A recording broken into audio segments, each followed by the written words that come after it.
नमस्ते सभी को।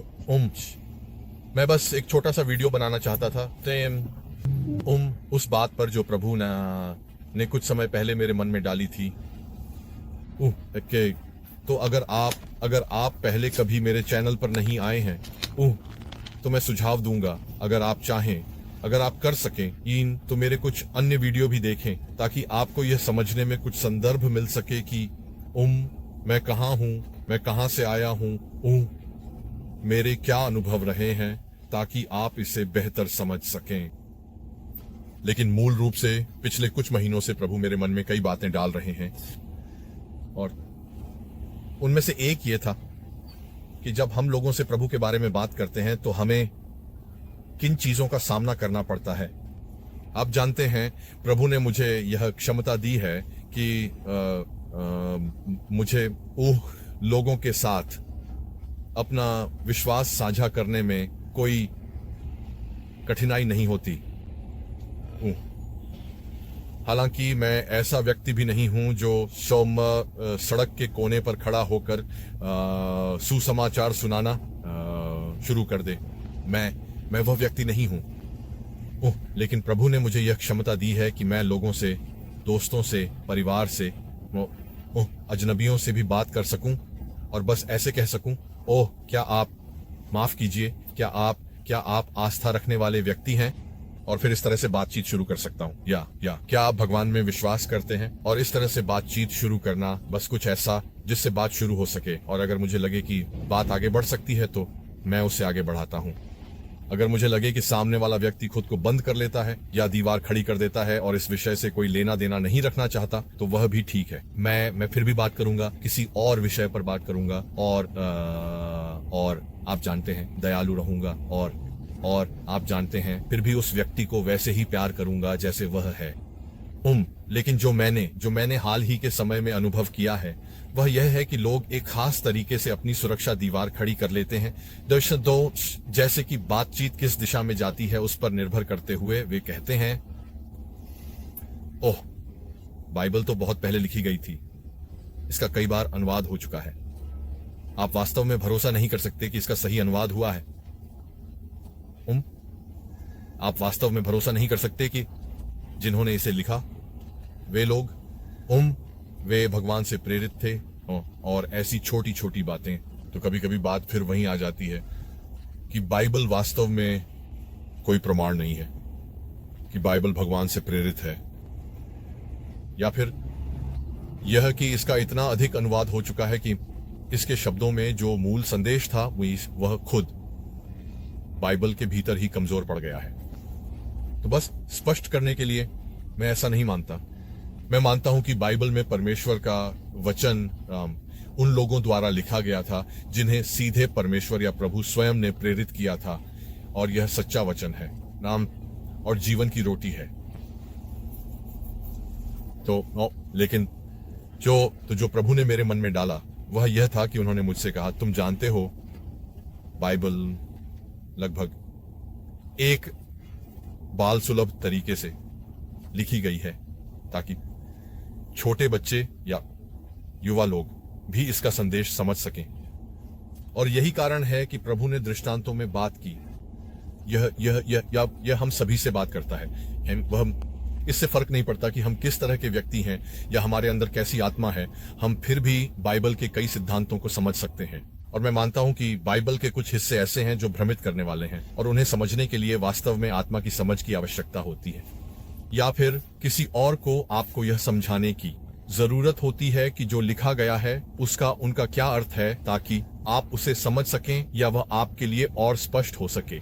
लेकिन प्रभु ने इसे मेरे मन में इस तरह डाला। उन्होंने कहा, तुम जानते हो, और मैंने यह अनुभव व्यक्तिगत रूप से किया है क्योंकि मेरे बच्चे हैं, मेरे छोटे बच्चे हैं, और मैं अपने बच्चों को किताबें पढ़कर सुनाता हूं, चाहे वह सोने से पहले हो या दिन में कभी भी। और ये सिर्फ साधारण बच्चों की किताबें होती हैं। हजारों बच्चों की किताबें अलग अलग लेखकों द्वारा लिखी गई हैं, और इन लेखकों ने, हालांकि वे बच्चों के लिए ऐसी बातें बताते हैं जो बहुत ही सार्वभौमिक होती हैं, चाहे लेखक कोई भी हो, अगर उन्होंने बच्चों की कोई भी किताब लिखी है ईसाओं, तो आम तौर पर उसमें यही होता है, कैसे बांटना है, अपने दोस्तों या परिवार की देखभाल कैसे करनी है, अपनी माँ और पापा की बात कैसे सुननी है। यह आप जानते हैं, इसमें बताया जाता है कि कैसे, यही वजह है कि हमें समय पर सोने जाना चाहिए। यह आप जानते हैं, यही वजह है कि हमें अलग अलग तरह के खाने आजमाने चाहिए। ऐसी बहुत सारी बच्चों की किताबें हैं जो अलग अलग लेखकों द्वारा लिखी गई हैं और इन्हीं बातों को अपने अपने अंदाज में बताती हैं। लेकिन प्रभु ने मुझसे कहा कि इन सभी किताबों के संदेश की आत्मा मूल रूप से एक ही है, साझा करना, देखभाल करना है। साझा करने से सामने वाले को यह महसूस होता है कि आप उनसे प्यार करते हैं, और यही तरीका है जिससे आप भी चाहते हैं कि आपके साथ व्यवहार किया जाए। यह एक बहुत सरल संदेश है। हम इसे तब से जानते हैं जब से इंसानों ने, पुरुषों और महिलाओं ने बच्चों को जन्म देना शुरू किया।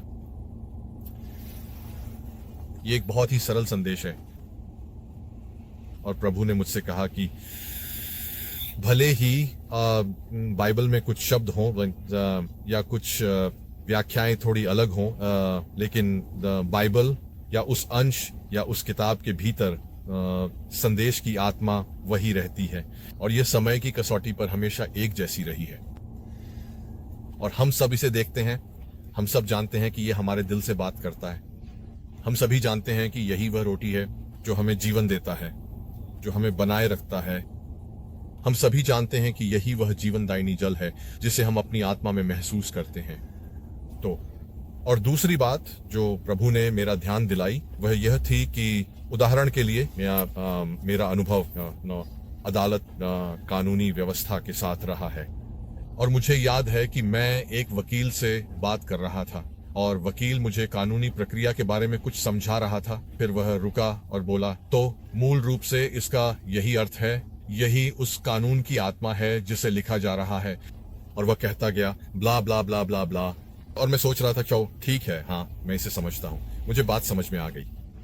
और जब प्रभु ने मुझसे यह कहा तो ऐसा लगा जैसे मेरे दिमाग में एक बल्ब जल गया हो, क्योंकि चाहे कानून की किताबें जैसे भी लिखी गई हों, हमेशा एक आत्मा होती है जिसके कारण वह कानून अस्तित्व में आया, और वह उस विशेष कानून की आत्मा को स्थापित करने की कोशिश कर रहा है। और हम सभी यह जानते हैं,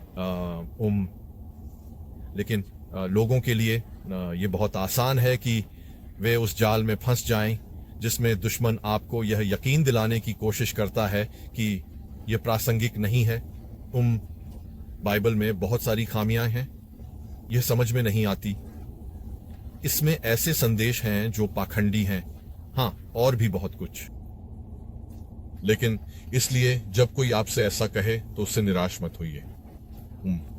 इन उदाहरणों का उपयोग करें, या अपने दिल में यह जाने कि हाँ, शायद यहाँ कुछ ऐसा हो सकता है जो ग्रीक और अंग्रेजी के बीच या आरामी से ग्रीक में अनुवाद के दौरान खो गया हो। जो भी हो, मुझे लगता है इससे कोई फर्क नहीं पड़ता। प्रभु पर विश्वास रखें।